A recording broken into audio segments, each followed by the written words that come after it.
Welcome to this Killick Explains video, and this week what I thought I'd do, based on a couple of conversations I've had this week, is sum up 5 expressions that investors ought to understand, but it's apparent to me they sometimes don't. And they're actually really important. You can do the wrong thing if you don't understand these terms. So basically what are they? Well, the context is one of my favourite, most people's favourite long-term investors, Warren Buffett at Berkshire Hathaway, said investing should be simple, but it isn't easy. And these expressions sound simple, but actually understanding and applying them isn't perhaps as easy as it could be. So, first one, value for money.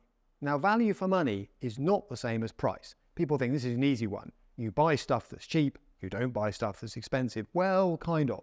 What I'm talking about here is what you get for what you spend. That's value for money, not the absolute amount that you spend.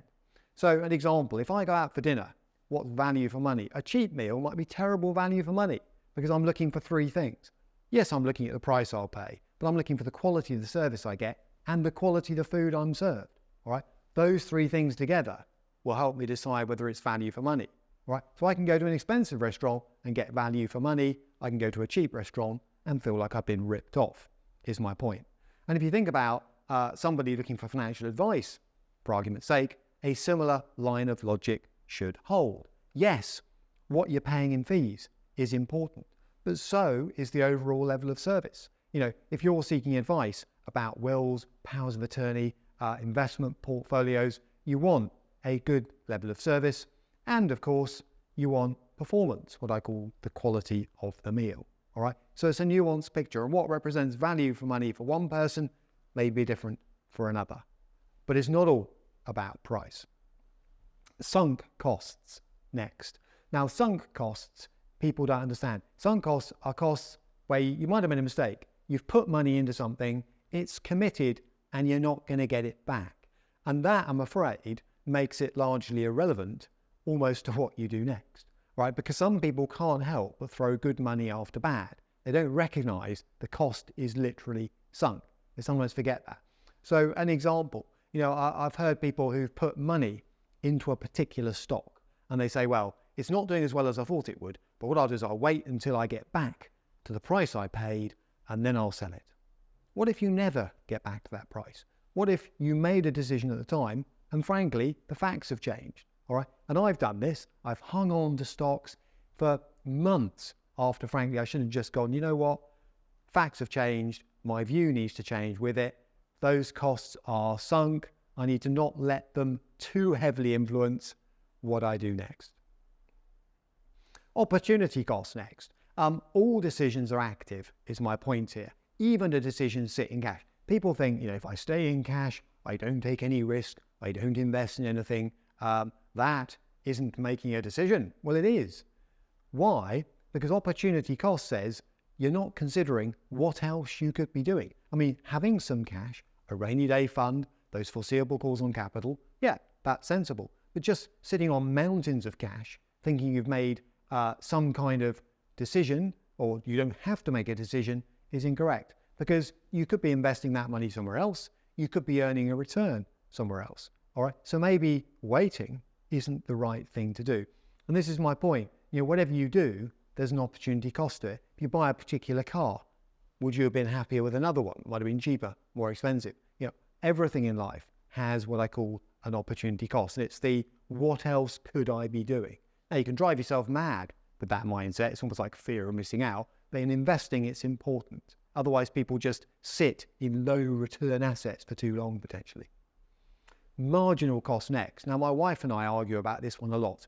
Marginal costing is really important to life in general and investing in particular. Give you an example. Let's say a train ticket to Edinburgh from London is £150. And sadly, it can be that much. You know, people might be thinking, why would I go there? I could fly somewhere in Europe cheaper. But nonetheless, let's say I've got to go to Edinburgh, £150. Fuel is going to cost me 120. The conversation I have with my wife will go something like this sometimes. She'll say, oh, £150, I'm not paying that. That's such a lot of money.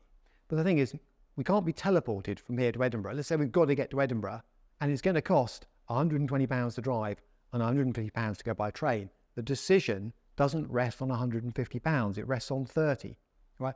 Because if you're going to spend 120, whatever you do, what you're effectively saying is, am I prepared to spend another 30 for not having to drive, for the comfort of a train, for the fact I can take a nap, which I don't advise in a car, or am I not? And that's what I mean by marginal costing. People confuse the absolute cost with the amount they've got to spend anyway, and therefore what they're actually making a decision on has the difference. Finally, averages.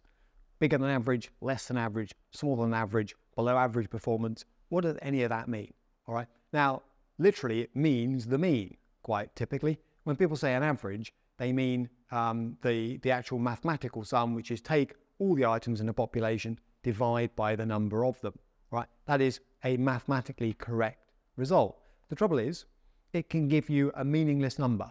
2.4 kids, for argument's sake, is the kind of number you get with a mean sometimes. And it can be skewed by outlying data. You know, the average, going back to Edinburgh, the average price for a ticket to Edinburgh by the train is 150. Yeah, but what if the cheapest is 30 and the most expensive is 400? Is the 150 number still meaningful? So there are other ways of calculating averages. When someone says average, just make sure you know what they're talking about. The median is the one in the middle, okay? And that can be useful because it is at least an actual result. There is a ticket that equates to the median. There is a number of children that equates to the median, if you like.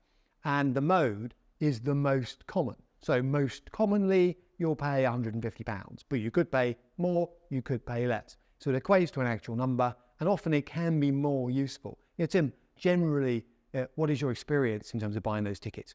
The mode can come into its own there, where the mean might give you a slightly odd and meaningless result. Now, that's it. Those are my 5 terms, all right? The reason I've gone through them is if you don't understand them, you can actually make quite poor decisions, okay, particularly as an investor. So I'd recommend perhaps a little bit of revision about why they matter and how they're used. If you want to know more, because I've rattled through 5 terms quite quickly there, then it's the usual couple of places you can go. Killick.com/resources. That's other videos, my how-to guides, there's one, and Confidant, and or editor@killick.com.